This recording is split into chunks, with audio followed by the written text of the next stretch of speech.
We're going to cover shrinking and installing the back window on an SUV. I'm going to show you two different types of product to do a dry shrink method. You're going to have sometimes wipers and things that you're going to have to work around. A lot of times they don't flip up easily like this. So you have to get creative. Sometimes you can take your box for your Olfa blades or something like that to tuck underneath it to keep the wiper up off the glass. But we're fortunate with this one, the wiper flips up and holds in place so we can work around it easily. You're going to wipe your glass down, and on back windows, when you are shrinking them, there's a couple of different ways you can shrink film. You can dry shrink it, you can wet shrink it. There's a couple of different ways to dry shrink. Dry shrinking is going to be the most efficient way to shrink film. You can use a dryer sheet, and it can be Downy, Bounce, Snuggle, whatever, dryer sheets. This is called dry shrink prep. Basically what it is a coin purse with some soap pellets in it. Either one of these, you're going to wet them and rub it on the glass, and what it does is creates a barrier in between the film and the glass so that the film floats on the glass as you're shrinking it. So I will do half with the dry shrink prep and the other half with a dryer sheet. And basically you're going to just do a crosshatch pattern up and down, make sure that the entire glass is coated. The one thing I like about dry shrink prep versus dryer sheets is how fast the dry shrink prep dries. That's already dry enough to where you can lay your film on it and get ready to start shrinking. With a dryer sheet, it takes a little bit longer to haze over, but they both work in the same fashion. So now we're at the film handler. We're going to cut our film for our back window, and we've measured it, and it's 18 inches tall. So we're going to slit this at 18 inches. You always want to leave yourself a little bit of extra bleed on the edges. You can always trim your film, you cannot stretch your film. When you go to lay your film on your glass for shrinking, you only want to wet your outside edges. Some people will take a damp cloth and do a center tack line as well. I personally don't care for that. I only wet my outside edges. You're going to lay your film up into place. You want to make sure that you are covered completely, because this wing hangs out up over the glass. Sometimes it's hard to see your top corner edges. So open your hatch. It's very easy to see from here, and you can see, oh, I'm a little short right there. I have a light gap. Over there, I'm good. So now I know I need to move my film up on this edge.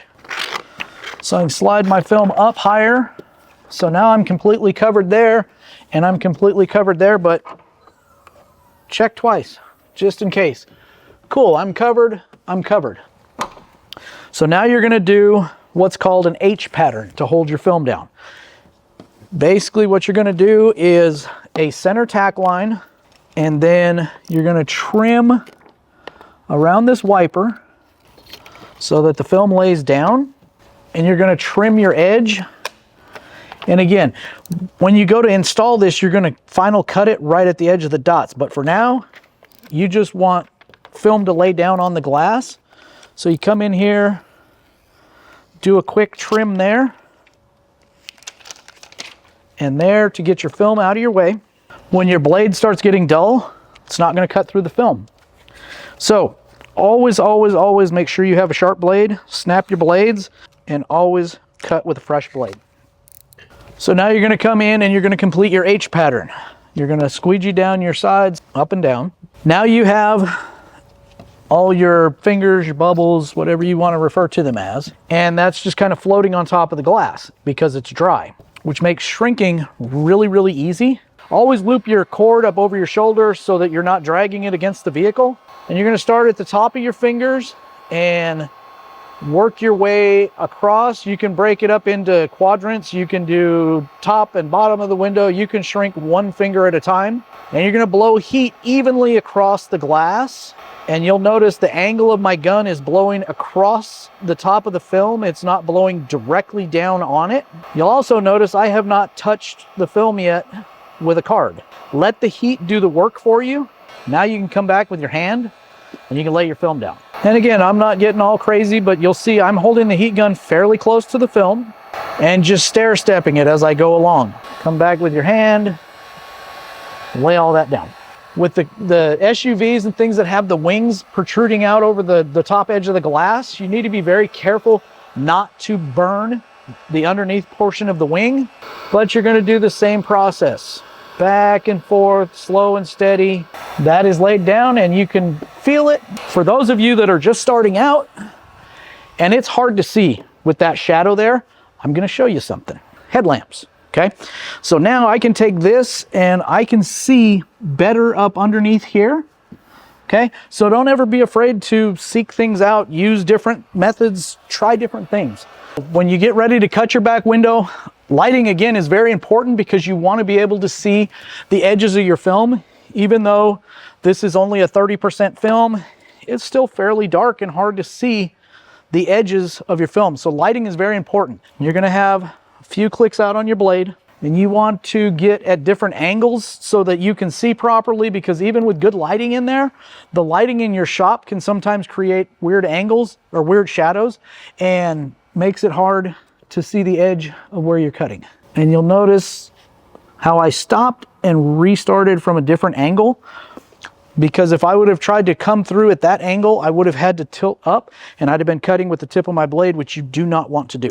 So now that you have your sides and your bottom of your pattern cut, I'm not trying to worry about cutting this top edge because I cannot get my hand up in there with a blade to cut that straight. And I'll worry about that on the inside when I go to install it. Do an open-ended cut with my blade going in between the glass and the plastic to trim my top edge once I go to install. When you get in to do the back window, you always want to make sure you try your best to cover up the interior of the vehicle, whether it's with a dash towel, a drop cloth, something like that. You don't want all that water running down, especially if it's a trunk of a vehicle. You never know what your customer has. They have a priceless French painting they just went and picked up from their, grandma's house that passed away, and you've just ruined it. So always check trunk cargo areas for anything that may be in there and cover it up as best as you possibly can so that you don't soak the interiors. Now, when you go to clean a window that has a defroster on it, or if it's a side window on a Suburban, something like that, big SUV that has an antenna in the side of it, anything that has these lines on it, you do not want to clean it with a razor blade. You will destroy the defrosters.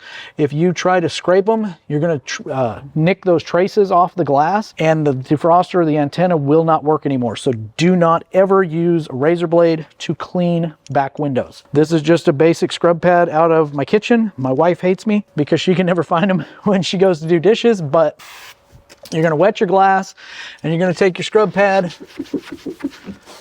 and you're going to go all the way around the edge.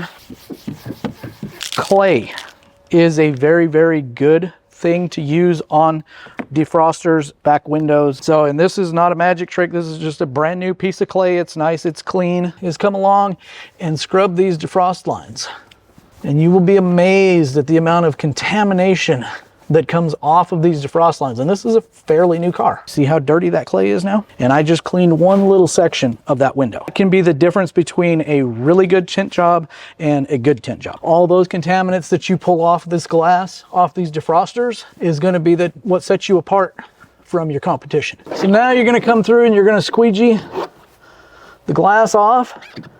And you always wanna start at the top of the glass and work your way down, because gravity. Wipe your plastics, wipe your edges. Now hatchbacks, SUVs, things like that are very easy to do because you can just peel your liner, you can take your film and place it up in there.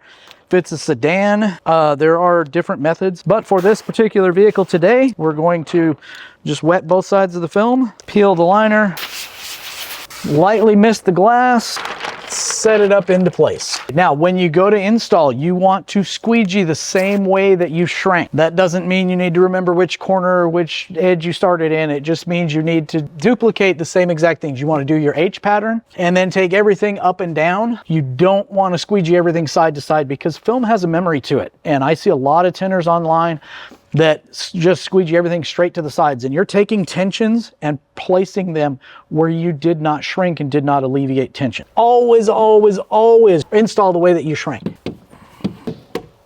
Now you're gonna come through with your blade, do your open-ended cut there, and you're cutting in between the glass and the plastic, and it makes that top trim a lot easier to deal with. Come back through with your card, hit all your edges.